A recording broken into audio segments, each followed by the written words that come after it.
Hello बच्चों। Good morning, good afternoon, good evening. कैसे हो आप सब? तो लास्ट क्लास में बेटा जी हमने चालू करा था, जो हमने पूरी एक्सरसाइज में पढ़ा था चैप्टर में, मतलब टॉपिक बताया था। लास्ट टॉपिक मैंने बताया था आपको, माइनर क्या होता है आपका, को फैक्टर क्या होता है आपका, ट्रांसपोज क्या होता है आपका, ठीक है, एडजॉइंट क्या होता है आपका, और लास्ट वन इज़ इन्वर्स बताया था मैंने, ठीक है ना। तो आज एक बार और हम इन सब पे चर्चा करेंगे, माइनर, को फैक्टर, ट्रांसपोज, एडजॉइंट और इन्वर्स।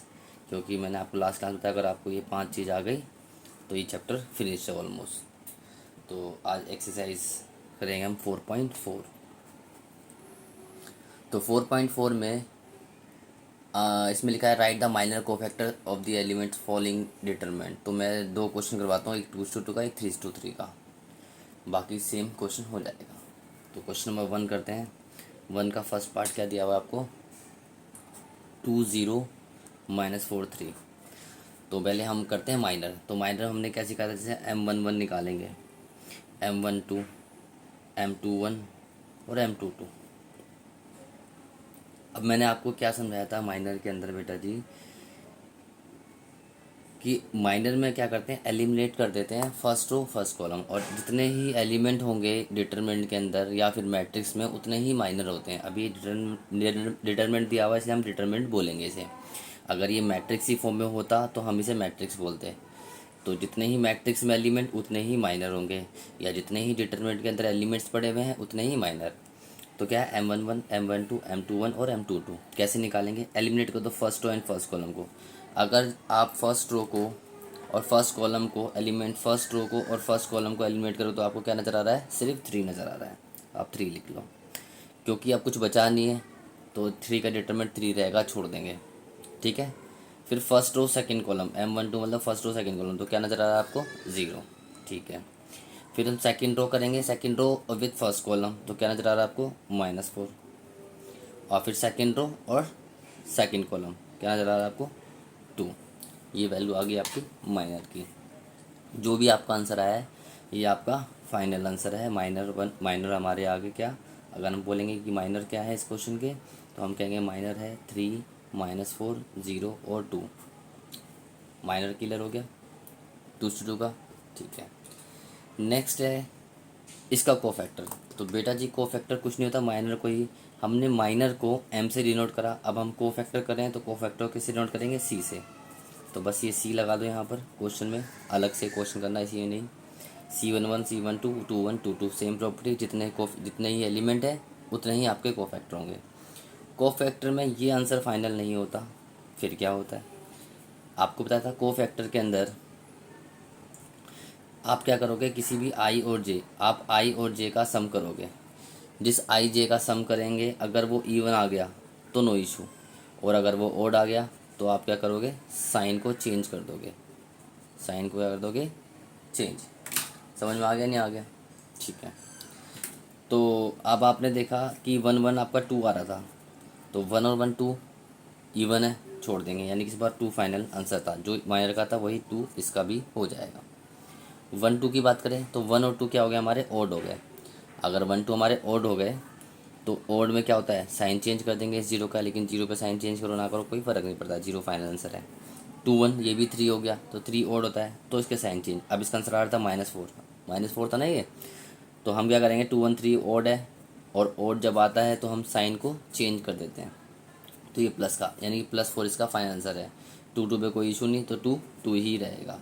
तो आप को फैक्टर, अगर आप बोलना चाहते हो कि को फैक्टर क्या रहेगा, को फैक्टर क्या रहेगा आपका, तो को फैक्टर बेटा जी हो जाएगा आपका क्या, 2042, 2042, ठीक है ना, ये आ गया 2:2। अब हम बात करते हैं बेटा जी, माइनर की बात होगी, को फैक्टर की बात होगी, अब हम बात करते हैं एडजॉइंट की। एडजॉइंट क्या होता है बेटा, 2:2 में ही बताता हूँ। एडजॉइंट हो गया, अगर मैं बोलूँ कि ये ए मैट्रिक्स था, ए मैट्रिक्स था, तो एडजॉइन ऑफ ए होता है हमारा, जो आपने को फैक्टर निकाला है, को फैक्टर निकाला है बेटा जी, उसका हम ट्रांसपोज कर देंगे तो हमारा एडजॉइन होगा। तो हम ट्रांसपोज भी सीख रहे हैं। ट्रांसपोज क्या होता है, ट्रांसपोज क्या होता है बेटा जी, चेंज करना होता है हमें, चेंज करना होता है रो को इनटू कॉलम के अंदर। ठीक है, आपने रो को कॉलम में चेंज कर दिया। तो आपने क्या निकाला था कोफैक्टर, ये कोफैक्टर इस रो को कॉलम में डाल दो 2 0, इस रो को कॉलम में डाल दो 4 2, तो ये आपका हो गया एडजॉइंट ऑफ ए। समझ में आ गया। अब एडजॉइंट ऑफ ए हो गया। अब हमारा लास्ट टॉपिक रह गया कौन सा वाला, इनवर्स, क्योंकि हमने माइनर सीख लिया, कोफैक्टर सीख लिया, ट्रांसपोज सीख लिया, एडजॉइंट सीख लिया, इनवर्स सीख लिया। अब हमारा टॉपिक क्या रह गया बेटा जी, इनवर्स। तो इनवर्स क्या होता है, इनवर्स होता है 1/डिटरमिनेंट ए इंटू में एडजॉइंट ऑफ ए। तो आपने डिटरमिनेंट तो निकाल लिया, डिटरमिनेंट नहीं निकाला, तो डिटरमिनेंट अगर आप निकालो तो क्या होता है, क्या बताया मैंने डिटरमिनेंट निकालना, मेन डायगोनल मल्टीप्लाई करो कितना आएगा 6, फिर सेकंड डायगोनल मल्टीप्लाई करो कितना आएगा 0, क्योंकि 0 × 4 और माइनस लगता है, तो 6 - 0 6, तो डिटरमिनेंट आ गया आपका 6। मल्टीप्लाई कर दो एडजॉइंट जो आपने निकाला 2 0 4 2, ये आपका पूरा कंप्लीट हो गया माइनर कोफैक्ट ट्रांसपोज एडजॉइंट इनवर्स। आपका जो इन्होंने पूछा था मैं उसमें सर्कल करता हूँ, इनका आंसर क्या, इन्होंने जो पूछा था, इन्होंने सिर्फ एक ये वाले आइटम मांगी थी आपसे माइनर, एक ये आइटम मांगी थी आपसे कोफैक्टर, बट मैंने आपको सारा समझा दिया। ठीक है, क्योंकि इसका यूज़ है इसमें। ठीक है ना। चलो अब हम नेक्स्ट करते हैं। नेक्स्ट में क्या है बेटा जी, अगला क्वेश्चन जो है हमारा किसका है, इसी एक्सरसाइज का है 4.4 का ही, 4.4 ही कर रहे हैं ना हम। ठीक है, 4.4 का क्वेश्चन नंबर 2 ले लेते हैं, 2 का सेकंड पार्ट लेते हैं। ठीक है ना, फर्स्ट इजी है, वैल्यू दे रखी नॉर्मल तो हो जाएगा।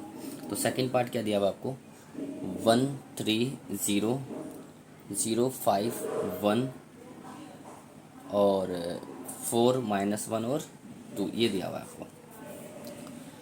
तो बेटा जी मैंने इसलिए नहीं छुपाया इस वाले को क्योंकि हमें ये सारे दोबारा से निकालता हूँ। पूछा तो आपसे सिर्फ माइनर है और कोफैक्टर है, लेकिन हम यहाँ पे सारा पढ़ेंगे ताकि आपका पिछला रिवाइज हो जाए।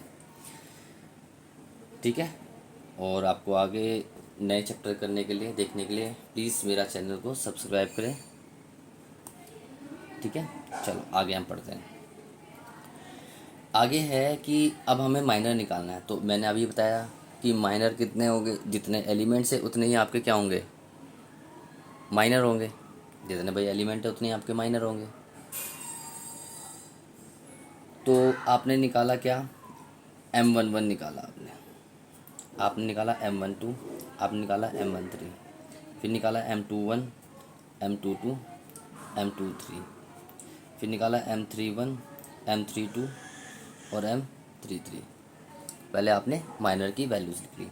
तो माइनर की वैल्यू M11 में क्या आएगी आपकी बेटा, एलिमिनेट कर दो फर्स्ट रो, एलिमिनेट कर दो फर्स्ट रो और फर्स्ट कॉलम।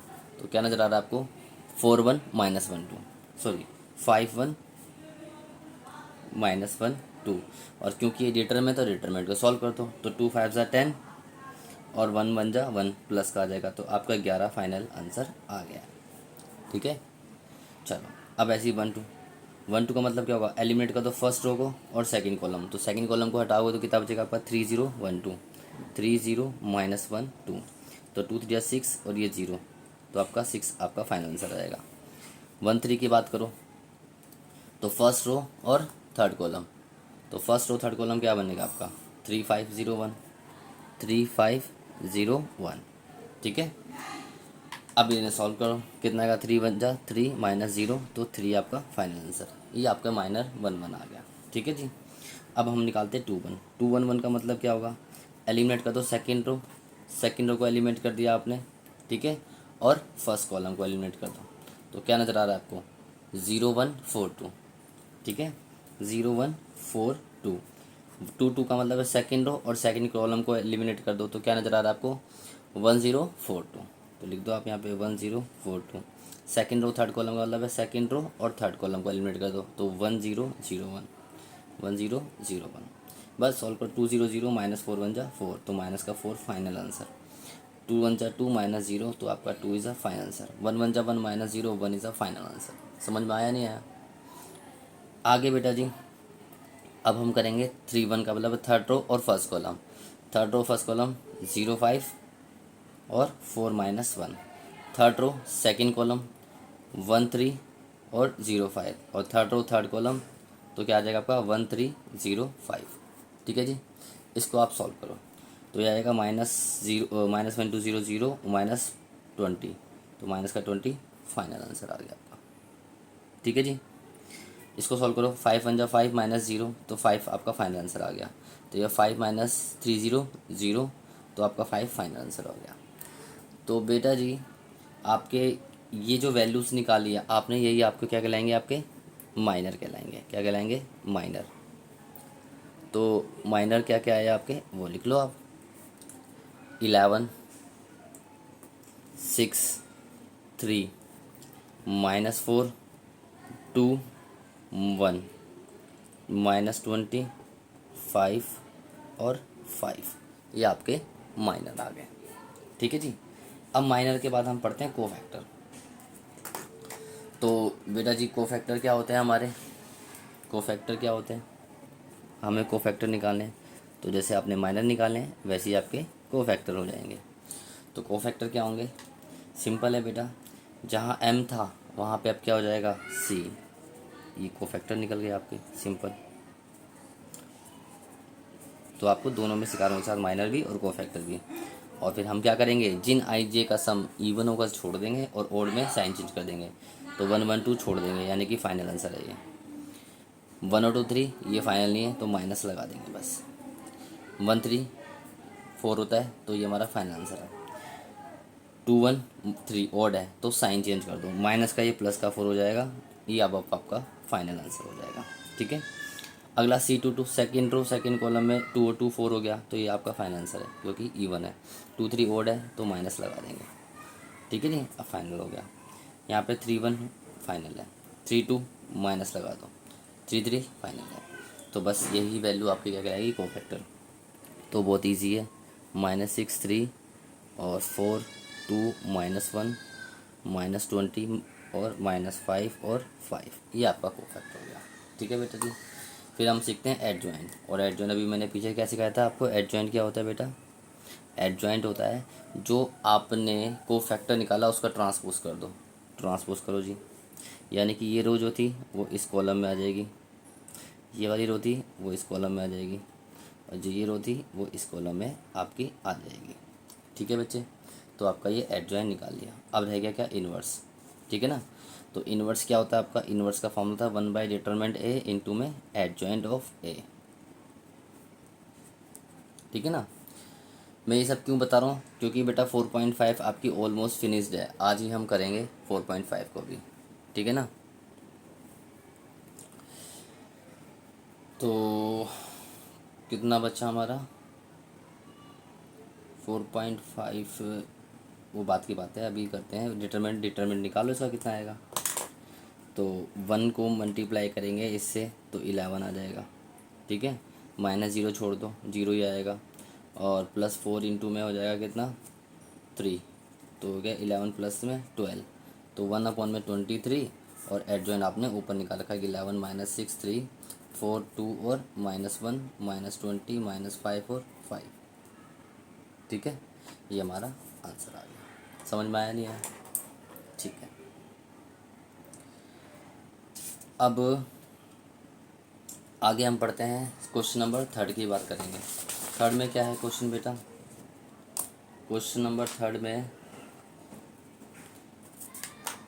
थर्ड क्वेश्चन कह रहा है कि आपको यूजिंग करना है cofactor element second row solve करना है।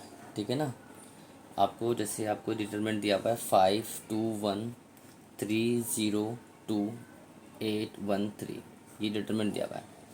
कह रहा है सेकेंड रो से आपको सॉल्व करना है using cofactor of element of second row. Second row से करना है, तो सेकेंड रो तो आपकी यही है जो सर्कल करी हमने। तो सेकेंड रो में पहले कोफैक्टर सेकेंड रो के कोफैक्ट निकालो, यानी सेकेंड रो के कोफैक्टर होंगे C21 C22 और C23। तो कोफैक्टर क्या आएंगे, सेकेंड रो को और फर्स्ट कॉलम हटाओ, तो बचा क्या आपके पास 3 8 2 3। ठीक है, सेकेंड रो सेकेंड कॉलम हटाओ तो क्या बचेगा आपके पास 5 1 8 3, और second row second third column हटाओ तो 5 3 1 2, ये बचेगा आपके पास। चलो अब इसे सॉल्व करते हैं। 3 9 8 16, तो माइनस का 7 बचेगा। 15 माइनस 8 7 बचेगा, 5 दूनी 10 माइनस 3 7 बचेगा। और आपको पता है कोफैक्टर में इनका सम ओड है, तो यानी कि इसका साइन चेंज हो जाएगा। 2 to p1 है, फाइनल है, इसमें साइन चेंज हो जाएगा। अब क्योंकि आपको एलिमेंट सेकंड रो से सॉल्व करना था, तो आप क्या करोगे, इस एलिमेंट को इससे कोरस्पॉन्डिंग कोफैक्टर से मल्टीप्लाई कर दो, यानी कि 2 × C11 plus 0 × C22 plus 1 × C23। तो 2 में 7, 0 × 7 और 1 में -7, तो 14 plus 0 minus 7 is 7 is a final answer. ठीक है ना। तो क्वेश्चन नंबर 4 भी आपको करना है कोफैक्टर एलिमेंट थर्ड कॉलम से। तो आप थर्ड कॉलम निकालोगे। अगर थर्ड कॉलम जैसे इसको बोला होता तो हम इससे निकालते हैं, ठीक है ना। तो इससे हम कैसे निकालेंगे, इस बार हमें निकालना पड़ेगा इस वाली वैल्यू को। तो ये वैल्यू क्या है, C13 और C23 और C33, ये आपको निकालना पड़ेगा।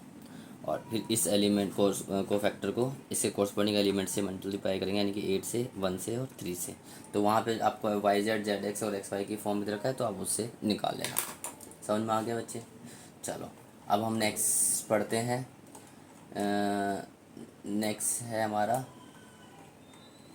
एडजॉइंट और इनवर्स, यही सब है। Next exercise 4.5। तो अगली एक्सरसाइज जो हमारी है, कौन सी एक्सरसाइज हमारी 4.5। तो बेटा ये आपका टोटल ये आपका होमवर्क है, ठीक है। जैसे क्वेश्चन नंबर 1 आपको क्या निकालना है, इनवर्स। तो इनवर्स आपको मैंने पीछे सिखाया था इनवर्स कैसे निकालते हैं। 1/डिटरमिनेंट A इंटू एडजॉइंट XY निकल जाएगा, ठीक है ना। तो 1 हो जाएगा आपका, ठीक है। 2 हो जाएगा, 2 भी यही करना है आपको। फाइनली एडजॉइंट निकालना है, इनवर्स नहीं पूछा इन्होंने, ठीक है। थर्ड फोर्थ में भी ये है। क्वेश्चन नंबर 5 से लेकर 11 तक भी आपका यही है। तो आप 1 से लेकर question number 1 to question number 11 तक आप होमवर्क कर लो, ठीक है ना। अब हम नेक्स्ट टॉपिक की बात करते हैं। नेक्स्ट टॉपिक में हमारा क्या है बेटा, 12th क्वेश्चन। तो 12 क्वेश्चन क्या है हमारा, 12 क्वेश्चन है हमारा। ए दिया हुआ है आपको, ए दिया हुआ है 3257, सॉरी 75। ए दिया हुआ है 3275 और बी दिया हुआ है आपको 6789, ठीक है। तो आपको शो करना है, वेरीफाई करना है क्या ए बी इन्वर्स जो होता है वो बी इन्वर्स और इंटू ए इन्वर्स के लिए होता है। बिल्कुल सही होता है, ये एक लॉ होता है हमारा, ठीक है। मैथमेटिक्स में ये हमारा लॉ होता है कि ये इक्वल होते हैं, ठीक है।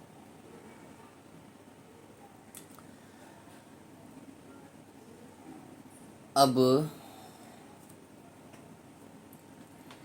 हमें क्या निकालना है, ए बी इन्वर्स और बी इन्वर्स है। तो हम पहले लेफ्ट हैंड साइड निकालेंगे, लेफ्ट हैंड में हम ए बी निकालते हैं पहले। तो ए बी के लिए क्या होगा, ए बी को मल्टीप्लाई कर दो।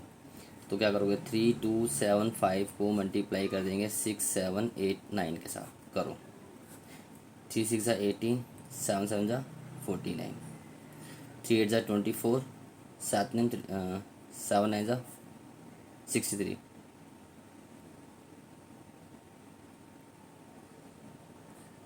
ठीक है। अब फर्स्ट टू सेकंड कॉलम अब इसको करेंगे 2 5 से, 6 7 से। तो 2 6 ज़ा 12 प्लस 35, 8 और 16 45। तो वैल्यू आ जाएगी 8 और 9 17, 67, 4 और 3 7, 6 और 2 8, 5 और 2 7, 3 और 1 4, 5 और 6 11, 4 5 6। ये वैल्यू आ गई आपकी ए बी, ठीक है ना। अब आपको क्या निकालना है, आपको निकालना है ए बी का इन्वर्स। तो ए बी का इन्वर्स के लिए आपको क्या करना पड़ेगा, ए बी का डिटरमिनेंट निकालना पड़ेगा। तो डिटरमिनेंट आपको निकालना होता है, इसको मल्टीप्लाई करेंगे 67 मल्टीप्लाई 61 और माइनस 87 इंटू में 47। तो निकालो कितना होता है आपका, ये आपका हो जाएगा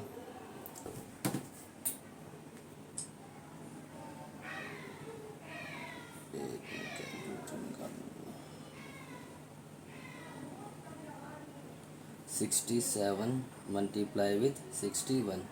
तो ये हो जाएगा 4087 और माइनस 87 मल्टीप्लाई विथ 47। तो ये हो जाएगा आपका 4089। तो माइनस करेंगे तो कितना आ जाएगा आपका, माइनस का 2, सेम नंबर है तो माइनस का 2 वैल्यू आ गई है। अब आपको निकालना है ए बी का एडजॉइंट, तभी तो आप ए बी का इन्वर्स निकालोगे, क्योंकि ए बी इन्वर्स क्या होगा आपका, 1 बाई डिटरमिनेंट करना पड़ेगा ए बी इंटू करना पड़ेगा एडजॉइंट ऑफ ए बी। तो ए बी का एडजॉइंट निकालते हैं। तो एडजॉइंट ऑफ ए बी क्या होगा, आपको समझाया था मैं लास्ट क्लास में, जब 2 शुरू किया तो हम डायरेक्टली निकाल सकते हैं। क्या करेंगे, डायरेक्टली मल्टीप्लाई करके जो है मेन डायगोनल को आप इंटरचेंज कर दो, 61 और 67, और सेकंड डायगोनल के साइन चेंज कर दो, -47 और 87 माइनस का, बस। तो ए बी इन्वर्स क्या हो जाएगा आपका, 1 में -2 इंटू 61 -47 -87 और 67। चलो अब हम निकालेंगे हम राइट हैंड साइड। तो राइट हैंड साइड में हमारा क्या होगा, ए इन्वर्स निकालना है। तो ए इन्वर्स के लिए पहले डिटरमिनेंट निकालो। तो इसका डिटरमिनेंट क्या होगा, 15 - 14, 1 बचेगा। और इसका ए इन्वर्स डायरेक्ट निकालना बेटा, मेन डायगोनल इंटरचेंज कर दो, 5 इधर आ जाएगा, 3 इधर आ जाएगा, इनके साइन चेंज, -2 और -7, सेकंड डायगोनल के साइन चेंज। अब ऐसे ही बी इन्वर्स निकाल लो। बी इन्वर्स कैसे होगा आपका, 1 डिटरमिनेंट बी करो, 6 निम 54 और 8 8 होते 56, तो 1 में माइनस का 2 आ गया, 6 निम 54 -8 होते 56, तो 54 - 56 -2। और क्या करेंगे, मेन डायगोनल इंटरचेंज करो, 9 6 और सेकंड डायगोनल के साइन चेंज, -7 और -8, ठीक है ना। अब हम क्या करेंगे, हमें क्या करना था, ए बी इन्वर्स किसके इक्वल था, B inverse into A inverse. तो B inverse into A inverse निकालेंगे। तो बी इन्वर्स को ए इन्वर्स से मल्टीप्लाई करते हैं। तो बी इन्वर्स के लिए 1/-2 और 9 - 7 -8 6 मल्टीप्लाई विद 5 -2 -7 और 3। हम इस 1 को नहीं लेंगे क्योंकि 1 1 1 होता है। बस सॉल्व करो, 1/-2 कितना आएगा, 45 और 8 दूनी 16, प्लस का 16 हो गया हमारा, फिर 7 दिन 63 माइनस का, और 8 × 24 माइनस का 24, ठीक है। आगे 7 पंजे 35 माइनस का 35 और 6 दूनी 12 माइनस का 12, ठीक है ना। फिर 7 2 49 प्लस का, और 6 3 18 प्लस का। 1/-2 तो 5 और 6 11, 4 5 6, 61 आ गया। और 3 और 4 7 और 6 और 2 8 माइनस का 87 आ गया। 5 और 2 7, 3 और 1 4 7 माइनस का 47 आ गया। 9 8 2 16 17, 4 5 6 67 आ गया। तो आप देखोगे इसकी वैल्यू इससे मैच कर गई। तो हम कह सकते हैं, हम यहाँ पे कह सकते हैं कि ए बी जो इन्वर्स होती है और इक्वल होता है बी इन्वर्स और इंटू ए इन्वर्स के लिए। तो आपको एडजॉइन वगैरह सब निकालना आता है, तो इसमें बड़े क्वेश्चन 303 का भी आता है, तो कर लोगे। अब ये क्वेश्चन पेपर में कैसे आता है, क्वेश्चन में बेटा जी आपको क्या होगा, ये दिया होगा, जैसे मान लो ए दिया हुआ होगा, आपको ए दिया हुआ होगा कि ए मैट्रिक्स आपकी ये है, और आपको बी इन्वर्स दिया होगा। बी इन्वर्स मतलब ये वाला पोर्शन, ये आपको पोर्शन गिवन होगा, ठीक है ना, ये आपको गिवन होगा। तो आपको ए इन्वर्स ए गिवन है आपको, मैं यहाँ पे साइड में लिख देता हूँ ऊपर टॉप पे कि ए गिवन होगा आपको, बी इन्वर्स गिवन होगा, इन्वर्स गिवन होगा आपको। और फाइंड करने के लिए बोलेगा आपको, क्या होगा, फाइंड करो ए बी इन्वर्स। तो आप यहाँ से ए बी नहीं निकालोगे, आप इस लॉ को यूज़ करोगे, इस लॉ को यूज़ करोगे जो अभी हमने प्रूफ करा है कि ए बी इन्वर्स किसके इक्वल होता है, B inverse into A inverse के, यानी कि आप B inverse into A inverse.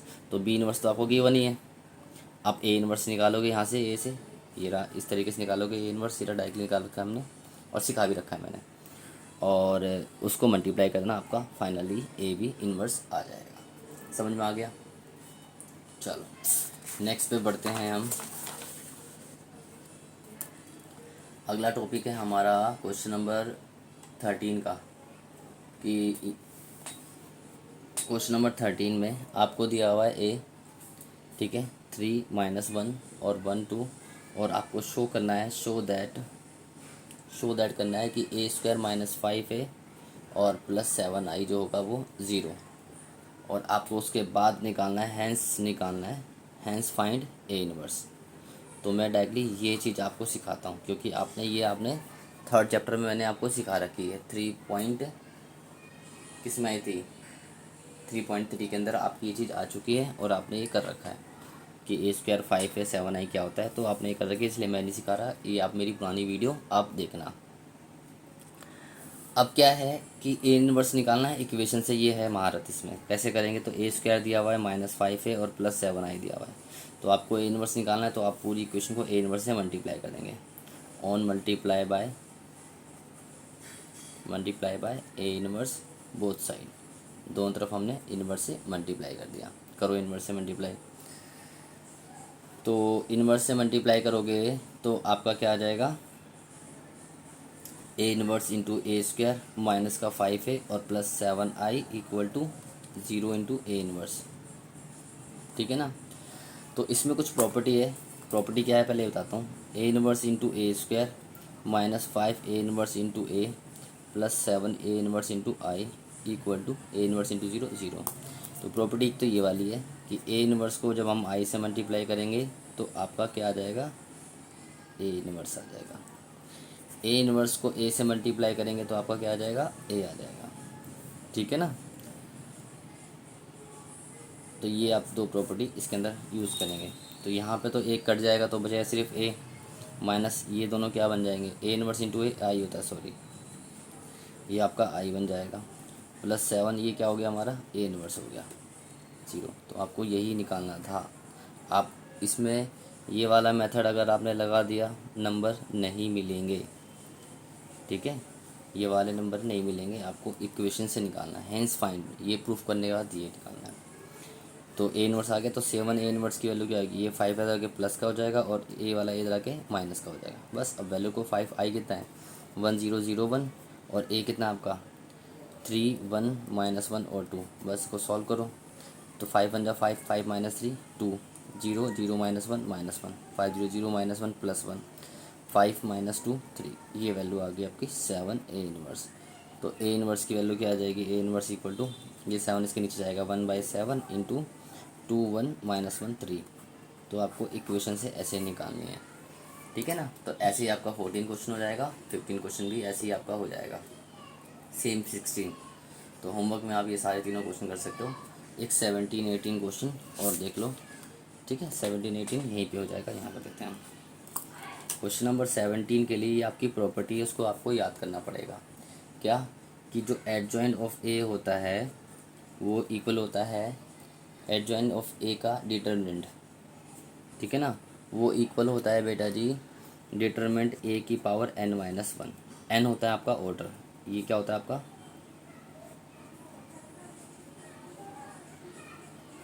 ठीक है, ये वाला n क्या होता है आपका ऑर्डर। ऑर्डर ऑफ मैट्रिक्स क्या है, तो ऑर्डर दिया हुआ है 3 3, तो डिटरमिनेंट ए की पावर 3 -1, तो आपका डिटरमिनेंट ए की पावर 2 हो जाएगा। तो आपका कौन सा है, B is a final answer. Question number 18 की बात करूँ, कह रहा है ए डिटरमिनेंट निकालना है ए इनवर्स का। तो ए इनवर्स को आप क्या लिख सकते हो, डिटरमिनेंट ऑफ 1 में ए। तो डिटरमिनेंट 1 का क्या होगा, 1 ही होगा, और डिटरमिनेंट ए का डिटरमिनेंट ए हो जाएगा। तो इसमें आपको नज़र आ रहा है बी इसका राइट आंसर है। समझ में आ गया। तो ये पूरी एक्सरसाइज ख़त्म हो गई आपकी। ठीक है, नेक्स्ट है एप्लीकेशन। ठीक है ना, वो आपको मैं नेक्स्ट क्लास में कंप्लीट करवा दूँगा। ठीक है, उससे पहले एक एक्सरसाइज में रह गई है 4.3, वो हम बात करते हैं 4.3 की। ठीक है ना, लास्ट एक्सरसाइज है इसकी, उसके बाद एक क्लास हो लगेगी, चैप्टर ख़त्म। तो 4.3 आपकी क्या है, कह रहा है find the area of triangle. जब आपको पॉइंट दे रखे होते हैं, ठीक है ना, पॉइंट दिया हुआ है x1 y1 x2 y2 x3 y3, तो एरिया ऑफ ट्राइंगल का फॉर्मूला क्या होता है, एरिया ऑफ ट्राइंगल वो होता है 1/2 1 1 1 x1 y1 z1, ये दोनों पॉइंट x1 x2 और x3, और फिर y1 y2 y3, बस ये लगाना है। एक कंसेप्ट हो गया ये। दूसरा, अगर पॉइंट कोलिनियर है, पॉइंट कोलिनियर है, ठीक है, कोलिनियर का मतलब होता है कि all point lie on a single line. तो कहीं ट्राइंगल बना, ट्राइंगल जब बना नहीं तो एरिया ऑफ ट्राइंगल क्या होगा, पॉइंट आर कोलिनियर, तो एरिया ऑफ ट्राइंगल जो होगा वो क्या होगा, 0 होगा। बस ये दो टॉपिक याद करने और आपका हो गया सॉल्व। क्वेश्चन नंबर 1 की बात कर रहा हूँ। पॉइंट दे रखे हैं 1 0 6 0 और 4 3। बस रिप्लेस कर दो 1/2, 164 और 0 0 3 और 1 1 1 होता है सबसे पहले। बस को सॉल्व कर दो 1/2, ये एरिया आ जाएगा आपका। तो क्या करेंगे 1, ये रो ये कॉलम क्या तो बचेगा 6403, फिर लेंगे -1, तो ये रो ये कॉलम जाएगा तो 1103, फिर हम लेंगे ये रो ये कॉलम 0, तो ये रो ये कॉलम क्या 1614 बचेगा आपका। बस सॉल्व करो इसे 1/2, 1 इंटू 6 × 18 -0 -1 इंटू 3 -0 और 0 ये जाएगा 4 -6, तो आएगा 0 लेकिन कोई बात नहीं लिख दिया। 1/2 18 हो जाएगा, -3 हो जाएगा, ये 0 हो जाएगा, तो 18 - 3 कितना 15, 15/2 स्क्वायर यूनिट लिखना मत भूलना है तो नंबर कट जाएंगे। बस एक नंबर का क्वेश्चन अगर आता है तो 15/2 स्क्वायर यूनिट, ये आपका फाइनल आंसर है। बस इसके सारे फटाफट क्वेश्चन ऐसे ही हो जाएंगे। सेकंड क्वेश्चन में कोलिनियर प्रूफ करना है तो आप ऐसे ही रखोगे, अगर आंसर 0 आ जाता है तो कोलिनियर प्रूफ हो जाएगा। थर्ड क्वेश्चन में आपको के की वैल्यू निकालनी है, तो उसको एक क्वेश्चन हम कर लेते हैं, ठीक है ना। कह रहा फाइंड दी वैल्यू ऑफ के, अगर आपका एरिया दिया हुआ है 4, तो एरिया जो होता है एरिया ऑफ ट्राइंगल निकालेंगे वो आपका 4, तो इस 4 को आप 4 नहीं लोगे, आप +-4 लोगे, क्योंकि हम -4 को भी अगर जैसे आंसर नेगेटिव आया तो एरिया कभी नेगेटिव में तो होगा नहीं, तो -4 आया तो हम उसे प्लस का 4 ले लेते हैं, प्लस में प्लस लिखेंगे, यानी कि हम 2 वैल्यू लेकर सॉल्व करेंगे।